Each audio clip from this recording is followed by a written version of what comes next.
Hai, apa kabar semuanya? Selamat datang di channel YouTube Alia Pravita. Kali ini ada yang beda ya, latar belakangnya beda. Biasanya belakangnya horden gitu kan. Nggak apa-apa, biar beda, biar sedikit refreshing. Karena kebetulan juga lagi staycation juga, biar nggak terlalu stres.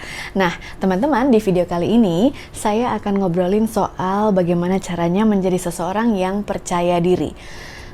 Percaya diri itu sebenarnya dimulainya dari hati. Mungkin ada yang bilang ini susah banget. Sebenarnya tidak susah, asal kita mau belajar mengenali diri. Kira-kira caranya bagaimana sih? Saya akan kasih tahu.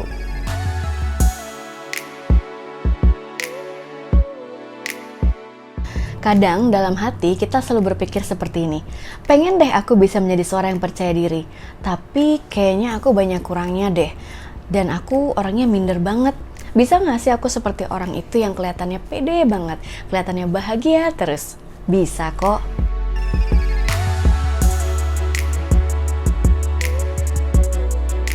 Tips yang pertama teman-teman, tidak meremehkan diri sendiri. Ya, karena kita lahir ke dunia ini juga bukan asal-asalan. Semuanya punya visi dan tujuan masing-masing. Jangan meremehkan dirimu sendiri karena mungkin kamu merasa kamu punya kekurangan, tetapi kamu juga punya kelebihan yang tidak dimiliki oleh orang lain. Cobalah untuk lebih bisa mengenal dirimu sendiri, tahu apa kekuranganmu, tahu apa kelebihanmu, dan itu di-embrace, dan itu diterima, bukan untuk dibanding-bandingkan dengan orang lain. Oke, terimalah dirimu sendiri dan jangan meremehkan dirimu sendiri. Kamu kuat dan kamu bisa asal kamu mau berusaha.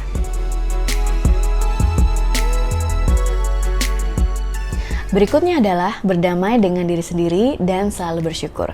Terkadang kita ngerasa nggak pede karena kita selalu berharap A, tapi ternyata realitanya itu B, ya kan?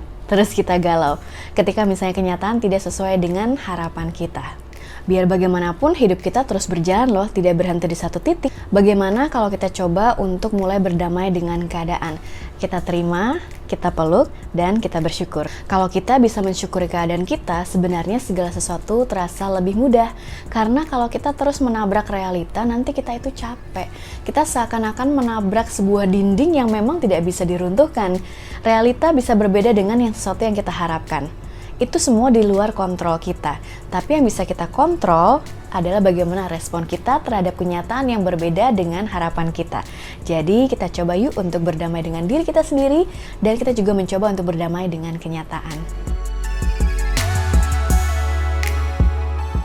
Yang berikutnya nih buat saya adalah kita harus punya niat baik. Kalau misalnya dalam melakukan segala sesuatu niat kita itu baik, kenapa kita harus takut? Termasuk ketika kita ingin menjadi seseorang yang percaya diri, percaya untuk berbicara dengan orang lain, percaya untuk berbicara di depan umum. Kalau kita punya niat baik, kenapa harus takut? Dengan selalu berniat baik, dengan selalu berniat tulus, sebenarnya hidup kita menjadi lebih tenang dan lebih mudah kok. Saya meminjam satu quote dari teman baik saya Melanie Putri ya, yang katanya bilang begini, yang namanya berbuat baik itu murah, tidak perlu bayar. So, kalau misalnya kita punya niat baik, kenapa kita harus takut untuk menghadapi segala sesuatunya? Yang berikutnya adalah belajar dari kesalahan. Kesalahan itu bukan berarti akhir dari kehidupan kita. Dengan adanya kesalahan, kita tahu mana yang harus diperbaiki. Dan percayalah, dengan adanya kesalahan, selalu ada kesempatan untuk memperbaiki diri. Yang masalah adalah kalau misalnya kita sudah salah dan kita tuh tidak sadar, itu paling bahaya. Sebaiknya jadikan kesalahan itu sebuah pelajaran untuk selalu memperbaiki diri kita. Selama kita hidup, saya rasa kita selalu punya kesempatan untuk memperbaiki diri kok, untuk menjadi versi yang terbaik. Yang berikutnya nih, coba yuk kita cari support system yang baik. Support system ini maksudnya lingkungan kita, orang-orang yang kita kenal. Kenapa kita perlu support system yang baik?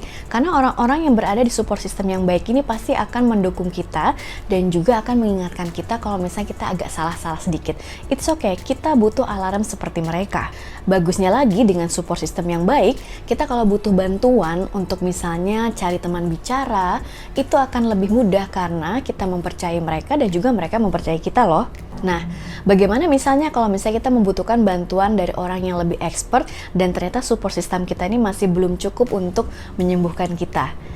Caranya adalah cari bantuan terhadap orang-orang yang benar-benar ahli seperti psikolog atau psikiater. Kenapa percaya diri sangat berhubungan dengan hal ini?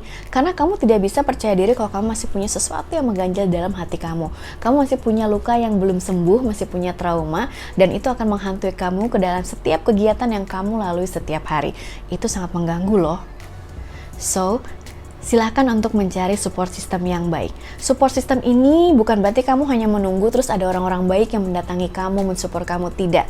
Tapi terkadang kita yang harus keluar, atau misalnya dalam perjalanan hidup kita, pengalaman hidup kita akan bertemu dengan orang-orang baik yang nantinya cocok dengan kita dan akan menjadi support system kita.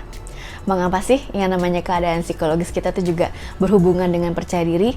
Iya, karena kalau kita masih menyimpan ganjalan di dalam hati kita, kepercayaan diri kita tuh agak bergantung terhadap itu. Kamu misalnya ngerasa punya kesalahan atau misalnya ngerasa punya trauma, rasa kesal psikologis seperti itu ya, saya sih saranin untuk bisa mencari bantuan, untuk bisa menyembuhkan diri itu sendiri. Saya punya sebuah pengalaman waktu saya masih mengajar di Yogyakarta. Saya punya peserta public speaking yang sangat takut disuruh maju ke depan. Setiap orang memang takut ya kalau public speaking di depan, tetapi orang ini sangat-sangat takut kalau maju itu keringetan dan sebagainya. Setelah saya coba bicara secara personal, ternyata peserta ini yang merupakan seorang bapak-bapak dan dia adalah seorang pengusaha terkenal, dia punya trauma. Dia merasa bahwa dia hanyalah lulusan SMP, jadi dia tidak berhak untuk maju ke depan dan bercerita kepada orang-orang tentang kesuksesannya. Kalau menurut dia sih, dia mencoba untuk rendah hati gitu ya. Tapi kalau buat saya agak sedikit geser ke rendah diri ya. Nah, ini adalah salah satu bentuk trauma atau memang bentuk kerendahan diri yang memang perlu diobatin dengan terapi dengan orang yang lebih ahli. Nanti kalau sudah sembuh, baru kita belajar ke tahap komunikasi, latihan-latihan dan sebagainya. Jadi sembuhkan dulu dirimu sendiri ya. Lalu ada juga nih salah satu pengalaman juga gitu kan, waktu saya masih mengajar di Yogyakarta di kelas public speaking, ada satu orang juga peserta, dia perempuan yang kalau misalnya maju ke depan, mukanya tuh selalu judes gitu kan, selalu yang kayak pengen nyari masalah, nyari musuh, tidak ramah. Padahal sebenarnya orang ini kalau diajak ngobrol secara personal, dia adalah orang yang sangat baik. Kenapa? Setelah diajak ngobrol secara personal, dia tuh punya sebuah ganjalan di dalam hatinya. Dia merasa kalau misalnya dia maju ke depan, orang-orang tuh pasti nggak suka sama dia. Karena apa?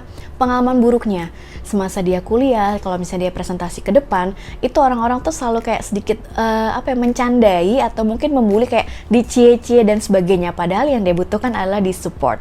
Lalu dia juga sepertinya mendapati kenyataan memang dia satu kelas dengan ya bisa dibilang musuhnya gitu ya.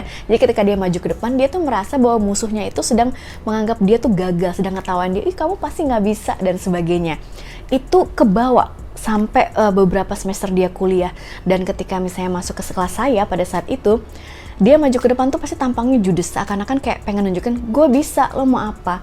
Karena apa? Dia punya perasaan benci terhadap seseorang. Jadi ketika dia maju ke depan, dia menganggap peserta yang ada, walaupun itu bukan musuhnya, dia menganggap itu adalah musuhnya. Dia menganggap bahwa orang-orang itu membenci dia. Well, ini adalah sebuah trauma psikologis yang memang kalau menurut saya silakan mencari bantuan ahli untuk disembuhkan terlebih dahulu, supaya tidak mengganggu proses Anda untuk bisa percaya diri lebih baik lagi, ya. Percaya diri seseorang memang berpengaruh dari lingkungannya, dari apa yang dia alami, dan beberapa faktor lainnya.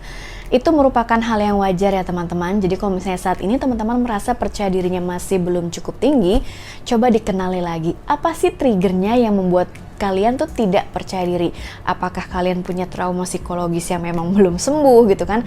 Pengalaman-pengalaman yang aduh masih ada ganjalan di hati gitu kan? Kalau misalnya memang masih ada, coba ceritakan dengan teman terdekat, orang tersayang, atau kalau misalnya memang butuh bantuan terhadap ahli, silakan untuk mencari psikolog atau psikiater yang bisa teman-teman percayai.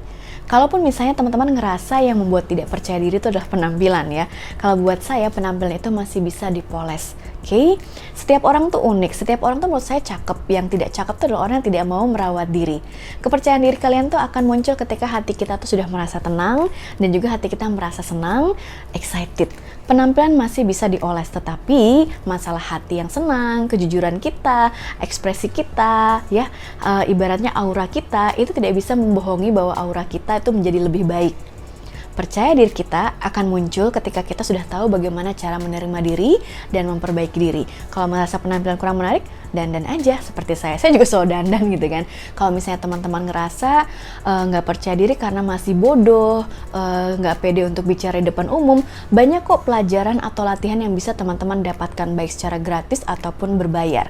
Contohnya seperti vlog saya berharap saya bisa membantu teman-teman walaupun sedikit saja untuk bisa jauh lebih percaya diri dan bisa menjadi orang yang bisa berkomunikasi dengan lebih baik. Oke, itu dia tadi beberapa tips yang bisa teman-teman lakukan untuk menaikkan kepercayaan diri teman-teman. Ingat ya teman-teman, kita semua tuh berharga. Silahkan untuk mengenali diri kita ya, untuk menyembuhkan diri kita, karena ini akan berpengaruh kepada percaya diri. Masalah penampilan, don't worry, masih bisa dipoles. Carilah support system atau teman-teman atau lingkungan yang bisa membantu teman-teman untuk menjadi lebih baik lagi. Silahkan untuk menambah ilmu, pengetahuan dengan membaca buku, ikut kelas-kelas online, webinar, atau juga bisa mendapatkannya dari channel-channel YouTube yang bermanfaat seperti channel YouTube saya. Saya punya impian memang untuk bisa memberikan manfaat terhadap banyak orang, syukur-syukur bisa jadi 1 juta subscriber. Amin, amin, amin, amin.